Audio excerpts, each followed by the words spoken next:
story of Chris Nucci, Yoon Lee Moon, Tong Woo Moon, Soon, Tron, Dong, Sang Ho, plus Extra Dave, and their belief in Nike, the goddess of victory. Yeah, sing along with me. Leather, cotton, rubber, the soul. Good brother. Peace and blessings, man. Thank you for allowing me to be a part of this conversation. I am thrilled to hear just all of your wisdom, all of the wisdom that went into the experience of making your music as an artist, and just hearing all that you have to offer the rest of the world. So tell folks, introduce folks to who you are, man. Cool. So my name is Kareem Idris. Actually, Kareem Idris is a culmination of my first and my middle name. My last name is Chappelle. I felt like Kareem Idris was just more, aesthetically correct, and it also just highlights, my journey as a Muslim as well. This album itself is a labor of love, man. The Year in White, it actually highlights my journey as a Yahweh, which was an experience that it's a one-time life experience. So just being able to encapsulate that through art for me was such a powerful experience. The Year in White, man, was curated by Kemzar Six Rings. He was responsible for putting this this labor of love together, man. We actually recorded. I actually recorded The Year in White 2 times. I recorded The Year in White the first time with Kemzar from Tool Shack Records. Bless that brother. It just started with me just bringing a lot of samples to his home, and it was just like I knew what I wanted the soundtrack to be like. I knew what I wanted. I know what I wanted the backdrop to be. So this is kind of, for me, it felt like just a canvas, a totally blank canvas, and it's taking paint and just splattering it on the canvas based on the emotion, man. From the introduction, which has my godfather on it, to the interlude with my my godmother, and my mother's on the second to the last song, Greater Days. For me, it was just me being able to include those pivotal energies and forces, during that time, in my life. How were you able to, or was it difficult to take so much rich content and create a just kind of like a picture of who you are? I mean, so you're obviously operating off of a number of influences, and you have so much coming into your palette. Like, how do you paint without just an incredibly complicated, how do you simplify to A Year in White, With that being said, I said, okay, so this is a piece of art. So you have to make it relatable. Yes, it's my journey, but how do you make it relatable? You know what I'm saying? And unapologetic as an artist, because so many times as an artist, man, you can get into this, this self-critical bag where it's like, yo, they not their attention spans, man. They not going to sit there for this. You know what I'm saying? They might, the ball's spitting, but you know what I'm saying? Like, to really get to this is a lot. Right. You have to rewind a bit, you know what I'm saying? Maybe hear it a couple of times. And I come from an era of hip hop like that. So It's just like, that was the best, those made the best songs when you had a lyricist that says something that you might not have got on the first tape, but you have to listen to it a couple of more times because it's so edgy. And here's the thing, as far as The Year of White is concerned, it highlights the individual journey inside of the collective. Because this is the collective part is the part that's giving the universal greetings to everybody who one might have been through, this process, or two are looking to begin the process, and then just the actual life of being a native son of Philadelphia, the city of Philadelphia. Yeah.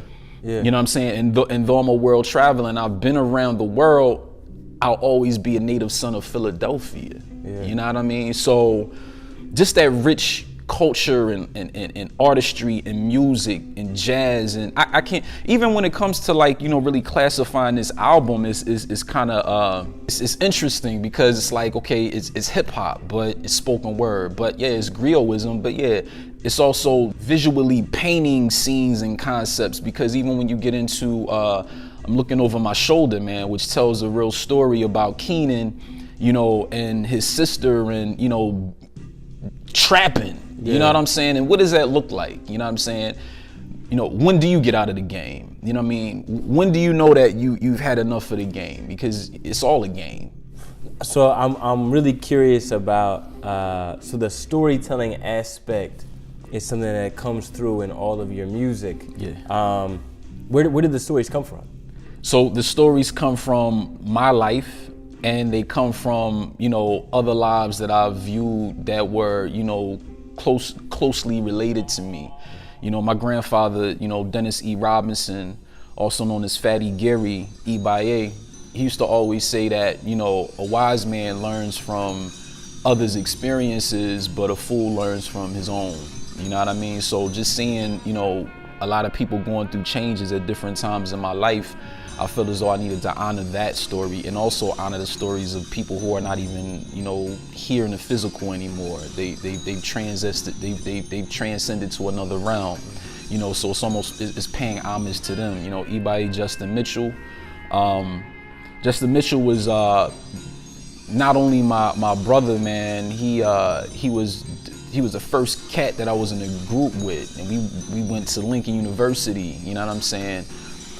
Founded in 1854, you know, the first, you know, historically black, you know what I mean, college university, man. You had the likes of like Kwame Nkrumah, you know what I mean, that stepped through those gates, and Gil Scott-Heron, you know what I'm saying, and Thurgood Marshall, you know what I'm saying,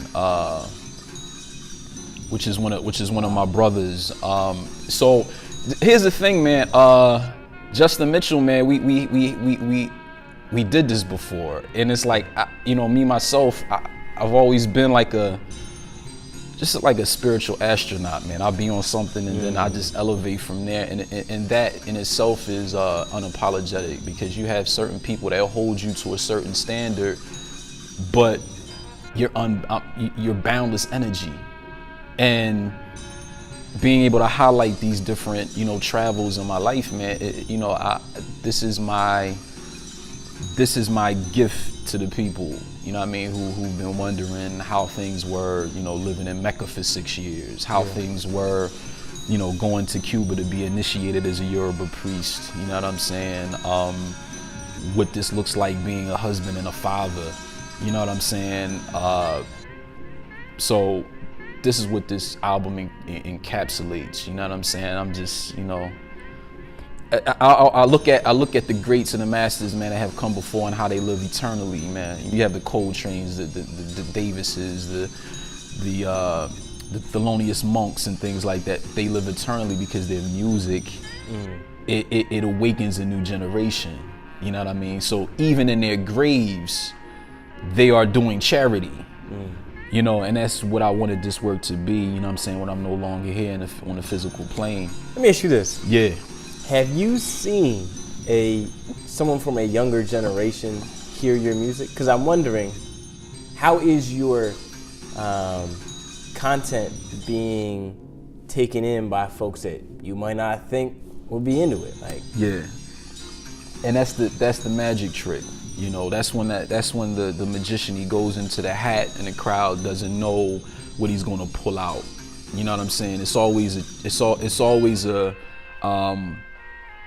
risk, a chance, the unknown. You know, when you reach into that bag. My daughter, who's 3 years old, Maymuna, she dances to it.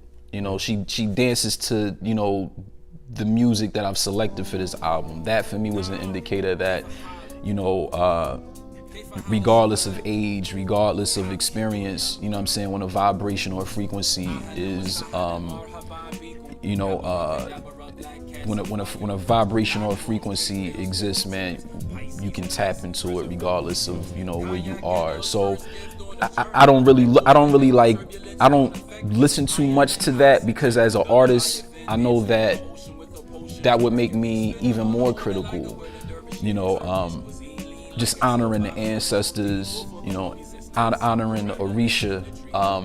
They're going to see fit to who this resonates with. You know what I'm saying? That's just the pocket I am, especially being an independent artist. I'm not on a label right now. Yeah. Right now. Yeah. Right now. So, you know what I'm saying? You know, being an independent artist, I don't have to, you know, I don't have to be concerned with those things. Yeah. You know, I just provide the raw artistry. I treat the rhythm like a theme music and walk to it, down a labyrinth that leads to the me that is to be. Had to turn off the TV and watch self and my environment designed to weaken the strong mind. Seen kings in their prime fall off and lose shine like metal that tarnished, lost luster with time. And the people lost faith, thus resort to crime, which was determined in advance by strategic design.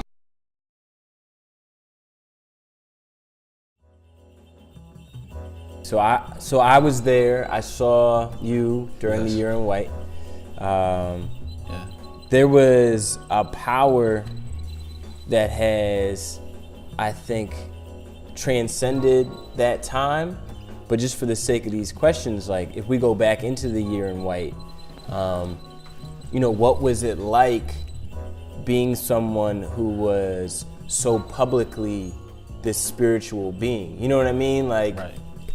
You know, we go back to Malcolm talking about, you know, keep your religion in your closet, right? And maybe there's way more to that than meets the eye, but Right. your spirituality was on Front Street every day. Like, how was that experience? How'd you put that into your music? It was sobering, man. It was sobering. You know, riding public transportation and you come in contact with so many different energies of people, that can no doubt, you know, not only influence you, but stick to you. But here's the thing, as a Yawo, you know, the people see the outward reflection of it. You're wearing all white, you know, you're just a symbol of purity and cleanliness.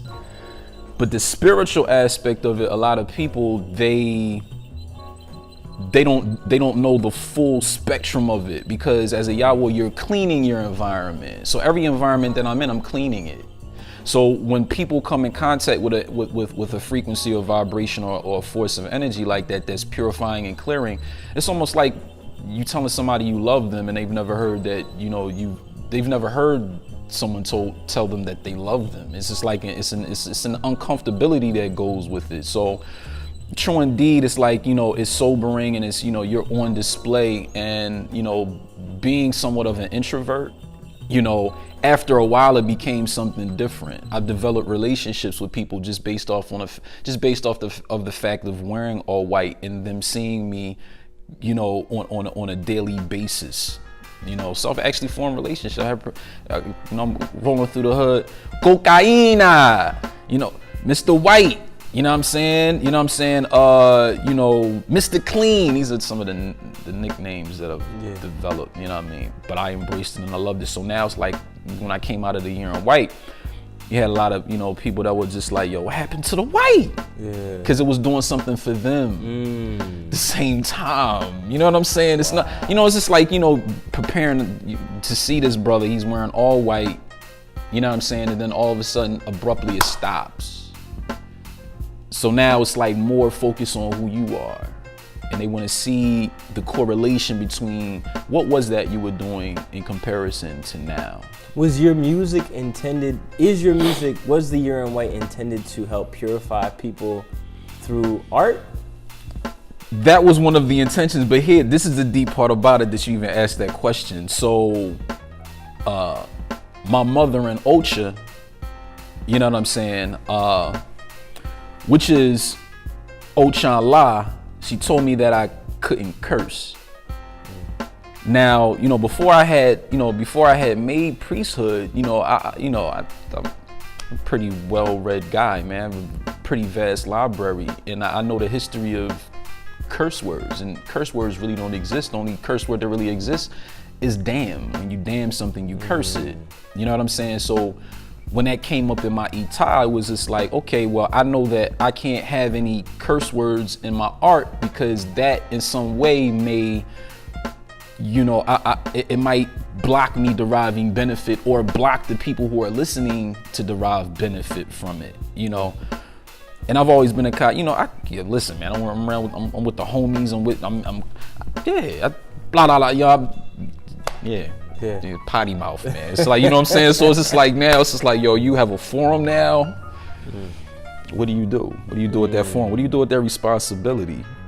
You know what I'm saying? And, you know, I decided to follow what, you know, what Ochanla said. And if I want to be successful, you know, with my art, you know, with my music and everything else that I do in the public's eye, you know what I mean?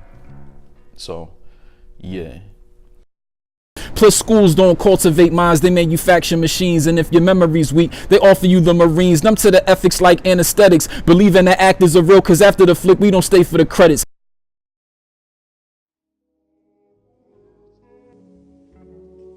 If we were to break down some of your music, Yeah. maybe we can talk about some particular verses Yeah, or yeah, lyrics yeah, that yeah, you yeah, really yeah. thought would really hit people hard. Yeah. Is there anything you want to talk about? Definitely, man. And what comes to mind, man, first and foremost, like, you know, is the second track off of The Year in White entitled Theme Music. And theme music, the actual title of the song was derived from, you know, creating a music that has a theme. When I think about like black exploitation flicks and all the movies that I love, they have a soundtrack. So if you only heard theme music off of The Year in White, that would give you an insider to who Kareem Idris is. Can we hop into some of those lyrics? Definitely. I'm gonna go down the line with a couple of different lines. First line that sticks out to me.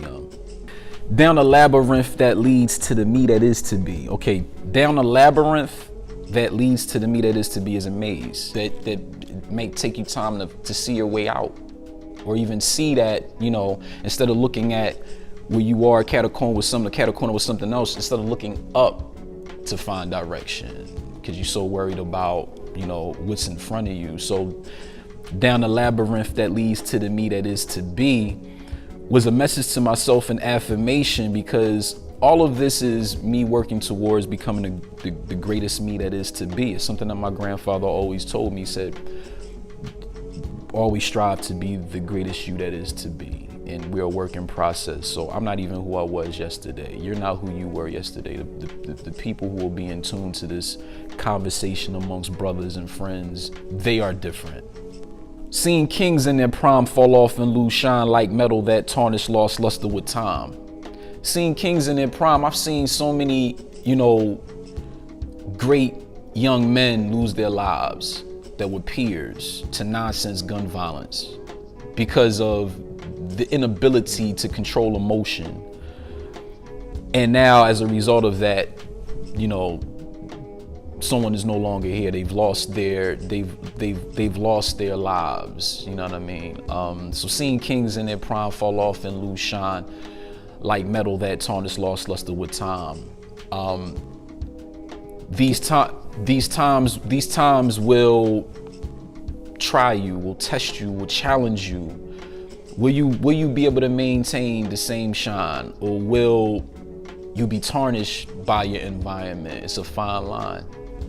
It's a fine line. I find that fine line as a melanated, you know, man, black man, African man, African American man, however you want to cut the cake, in addition to being an artist. Because now it's like, okay, independent versus you having the backing of an industry of where you want to be recognized and known for, not per se because you want to be a part of that, but because of knowing that that is how you will be able to maximize and exhaust possibilities of how people are able to become familiar with your music. We all have these intentions, these artists that are, you know, on that are taking this journey seriously. I'm gonna get into the industry, I'm gonna do this. Nah, it's not set up like that. They'll swallow you up. And the people lost faith, thus resort to crime, which was determined in advance by strategic design. So, being a conspiracy theorist, you know, I know that this is by design. You know, I know that there's certain things that are, you know, that are advocated and consistently promoted in order to manipulate the minds of people. Just look at your, you know, your radio stations and what is the music that they play and how often do they play it. You know what I'm saying? And does that have a psychological effect on those that listen to it, especially those who might not be intellectually strong enough to be able to protect themselves from, you know, the vibrations that are promoted? You know what I'm saying? How do you compete with that? You don't compete with it. You know what I'm saying? If you compete, you'll lose. Because remember, this game is designed by somebody else. It's like me coming to visit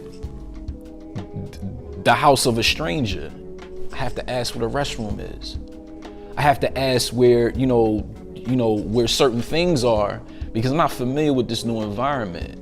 So they normally direct you. The restroom is up there, you know what I'm saying? And, you know, somebody else's, you know, it could be somebody laying in the corners on some yacht, you know what I mean? And you just get, you know, bum rushed or something, you know what I'm saying? So it's the same thing. You don't compete with that, you know what I'm saying? But you let them know that you exist. High beam sirens preceded by murder scenes. The sketch is more than black and white row homes. High beam sirens. This is something that I and every young black man, every elderly black man, every, you know, black child has a certain trauma when we see red and blue lights blaring and when we hear the screaming of the sirens. Even if you could be doing something just cooling, man, you hear that and it's just like, oh, am I cool? Am I right? So it's trauma there, you know what I'm saying? And we understand the reality of it. High beam sirens preceded by murder scenes, you know what I'm saying? These are the things that come after us not being able to police ourselves as a people. High beam sirens preceded by murder scenes. The sketch is more than black and white.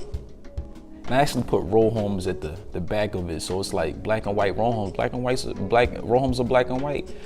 That's the artistry of it. So the scene is more than black and white. That's where it was really supposed to end. But the cadence is more than black and white row homes. Because when I start the other line is row homes, block out the light to redeem. Block out the light to redeem. You think about row homes, you know what I'm saying? We're living on top of each other in the city of Philadelphia in the parts that I've, you know, the parts that I'm, describing, you know what I'm saying? And still not being a community. You literally just a wall separating. I always say, man, that the only thing that separates us in society is a key and a lock to a door. It's the only thing that separates us. It's the only thing that we find tranquility and serenity in, that you can turn a key into your home and you can go into your home and that's your place of, serenity, man. You know what I mean? Somebody violates that. What else is there? What else is there? So high beam sirens preceded by murder scenes. The sketch is more than black and white row homes. The sketch, because remember, at the end of the day, this is all written. This is somebody else's design. When you ask me that question, how do you compete? You don't compete, but you let them know that you exist. If I were to compete, man, listen, listen, bro. We wouldn't be having this interview, bro, because I would be somewhere frustrated because I wouldn't be successful in that, and I wouldn't be successful competing. I wouldn't be myself. I wouldn't even know myself. I would be like I would be moved like from every moment of the wind, like a sailboat without a sail. So I can't compete. It's very vivid. Yeah. It's very vivid, man. So when, I had people that's close to me say, yo, I wake up in the morning and I listen to this joint. This joint is a vitamin for me. It's just like that for me. Is just like, yo, I'm so thankful and grateful. And just happy to be a conduit and a vessel. You know what I'm saying? Where are you taking people? The intention is to take the listener to a space where they're conscious of them becoming the greatest them that is to be. Now, I know that was wordy, but if I'm not enriching your life, you'll need to be listening to this. Because that's not about sales. That's not a marketing strategy. You really shouldn't. This is almost like putting things into your body. When you sit down and you eat food, you're eating food that's going to enrich your life, not depreciate it. So the same thing when you're listening to something or you're seeing something, interactions, that's the intention. I want it to be enriching. That after you step away from listening to, or from listening the Year in White, you are a better person that you were before you started listening to it. And I'm not even talking about necessarily in the form of what you do as far as action, but the way that you're thinking is better.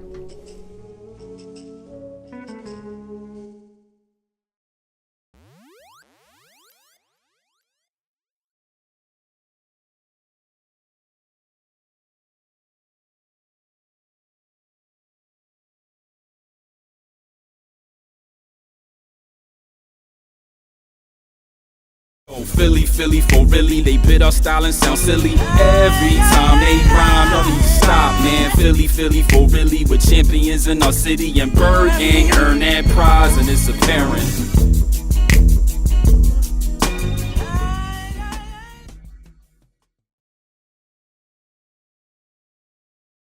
High beams and sirens preceded by murder scenes and sketches more than black and white. Row homes block out the light to redeem. Most re-up and lose sight and try to feel for what they recognize. Because there's a certain part where you're numb. Vision wise, you're numb. It all becomes the same. This has become the norm. So I'm feeling for what I recognize now, instead of actually looking for what I recognize. Block out the light to redeem. Most re-up. What do you re-up on? You re-up on the same dream that has been presented to you. And so goes the saying, if you don't manifest your dream, somebody will hire you to manifest theirs. You know, you're living proof of that. You know what I'm saying? You decided to take your destiny by the reins. Block out the light to redeem. Most re-up and lose sight and try to feel for what they recognize. You're trying to feel for what you recognize. It's a feeling, man. You know, it's a vibe. It's a vibe. You know what I'm saying? On what's apparent, I don't know anymore. It's a feeling though. You feel the vibrations. You know when somebody, has really good vibrations, man. You know when somebody is, vibrations are unhealthy. You know that too. So we feel for what we recognize. The only solution to change eyes, cause the truth is disguised. Photos of slave trades lessen esteem to fortify dominance of a lesser being. So when we get into the only solution to change eyes, you're going through life. What kind of glasses you wearing? You wearing the rose-colored glasses where everything is like that? Or you wearing you're a pessimist? You wearing the glasses where everything is bad? Nah, you gotta be balanced because it's beautiful. It's beauty in the ugliness, but it's a balance because you wouldn't know what beauty was without the ugliness, and you wouldn't know what the ugliness looks like without the beauty. So they reciprocate each other, and you create that dichotomy where they both can exist, and it's a balance that you're striving for. The dark side is very necessary. Just like the light side is very necessary, Photos of slave trades lessen esteem to fortify dominance of a lesser being. I always, when I was went to Lincoln University, like I had mentioned before, and I majored in psychology. I had the greatest professors ever: Dr. Fakata, Dr. Dade, Dr. Favor.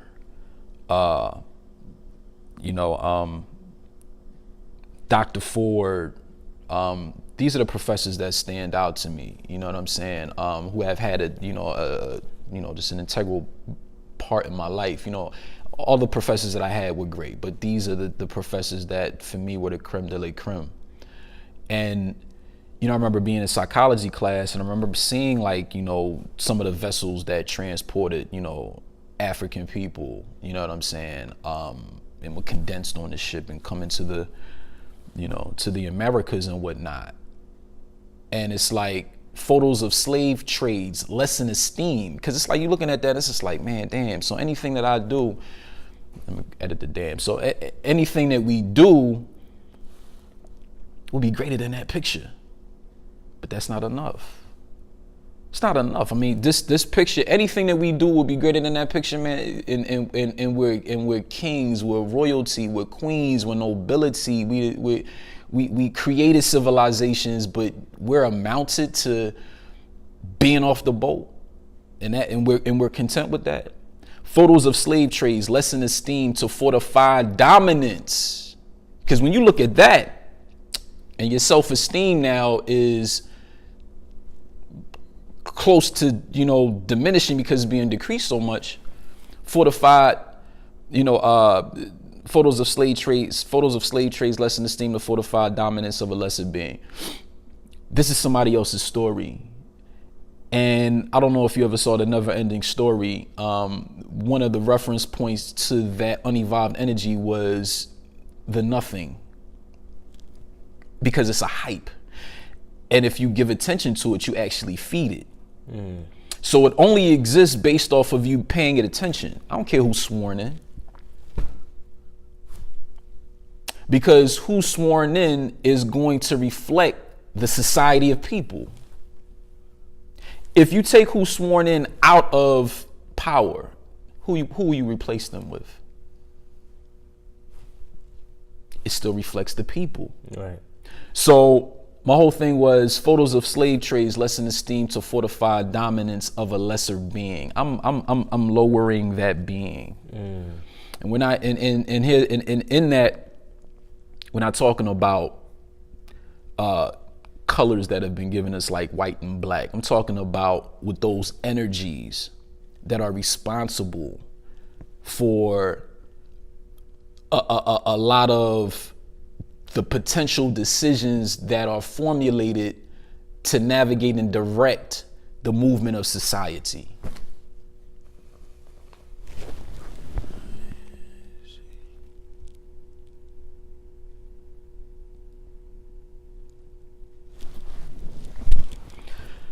So we resort to subservience and define equality as an accomplishment, lost where our honor went. So we resort to subservience and define equality as an accomplishment, lost where our honor went. So going back to that same picture or that image of a vessel carrying all these African people,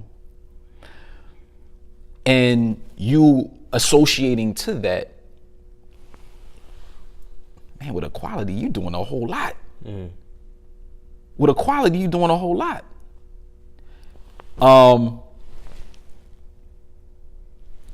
So we lost where our honor went. So much so that now when you look at the traditional educational school systems, the books that they're utilizing now to teach history is the truth is so far removed from it. They're retelling a story that is not authentic. And the way in which it's being permeated is you receive a grade if you parrot this new information that is, you know, being laced in history books and things like that. We lost where our honor went.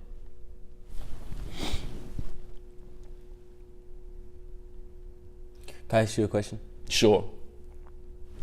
So, not too long ago, you mentioned that, or you explained why competing with these, someone described like monstrous systems is, would inevitably lead to failure because you're in an environment that isn't of your own creation. My question is, if we hope to get our honor back, are you, and I don't mean to take away from the lyrics because they're popping, I want to hear more and I want to just learn and listen.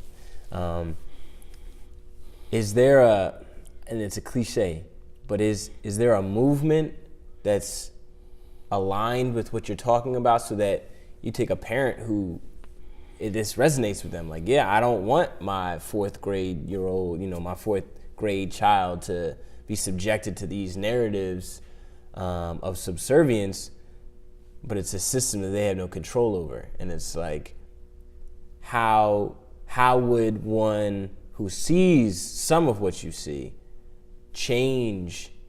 Is it possible to change these dynamics? Well, you had mentioned, a parent that, as a parent, you are in control of a system, and that's the system that you're in control over. You know what I mean? And when I say control, I want to say much more. I think that the word that's more suitable or fitting is being responsible, almost like being responsible for your flock. The way in which change occurs, it starts first within yourself, inwardly. And then it goes to the people who are in your immediate surroundings, most time that being your family. And then that goes beyond that to your neighbors. Pause right there. Yeah. Start the camera back up. Cool.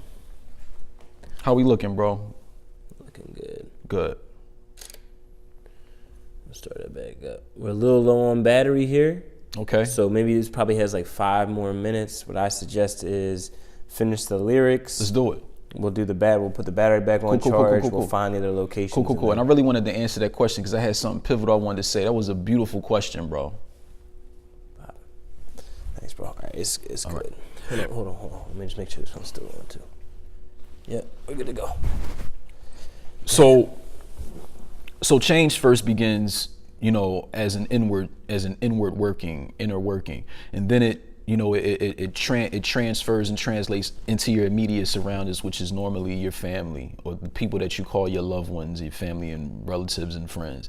Then it spreads to your neighbors, those who live around you. And then after that, it spreads to your community. So you can't work backwards and say you're trying to change the world, but you haven't changed yourself. So everybody has something that they are responsible for, and everybody has something that they are, for lack of better words, in control of. When I look at my 3-year-old daughter, and all my children, you know what I'm saying? But I'm using her as the example because she's the youngest. I see that she's totally open and impressionable to anything that she sees, not what she hears. Yeah, what she hears, but what she sees. Because remember, there's that barrier with the language now. You know what I'm saying? Children communicate to us not as we would expect another adult to, communicate with us. Or you appear to communicate with you. They're sometimes you got to kneel down and be, eye level with the child to really see where they're coming from. You know what I'm saying? So yes, you are in control. You know what I'm saying? But to some people, their desires are grandiose, and they think that that the first thing on the first thing on the schedule is to change the world. That happens. That happens. It's part and parcel with the journey is more important than the destination. That's the end result. You know what I'm saying? First things first, yourself, your family, your neighbors, your community. And by that time, you have a lot of other people doing the work. It's not just you now. Remember, because as the information spreads, it goes viral. Now you have other people that are doing, because if you have been impactful in assisting somebody in finding out, the path of becoming the greatest them that is to be, they're going to spread that light. And here we go again with the whole analogy of a candle, lighting another candle, but not losing any light. All right, here's what I want to do. I want to pause the cameras. I know you had another lyric you wanted to spit, I did. Right? So let's do this one last one, and then we'll pause the cameras. All right, so okay. in an attempt to reinvent what blackness means. They say we're dark because our melanin beams. They say we're dark because they don't know what it means. So anytime we refer to something as being dark, it's the unknown. And when we approach the unknown, you have to realize that majority of the masses of people, when they don't understand something, they fear it. But we embrace that because that is how the magic is created, out of the unknown. You know what I'm saying? It's that part that's malleable, because you can't identify it. What are you working with? What's the source? You see what I'm saying? So if I don't know the source, I'm gonna name it based off of what I think it is, what it looks like to me, based off of my limited experiences, but it's totally wrong. And it's an error. In an attempt to reinvent what blackness means, they say we're dark because our melanin beams. They say we're dark because they don't know what it means. And in an attempt to reinvent what blackness means, how do you reinvent what blackness means? Kwanzaa, perfect example. Us not having our own holidays. We're going to reinvent what blackness means. We're going to create this hairstyle because this is what blackness means. And that's how not only resourceful of a people and adaptable of a people we are, but we're able to surmount obstacles at the same time. So we're reinventing who we are in front of the whole world. You know what I mean?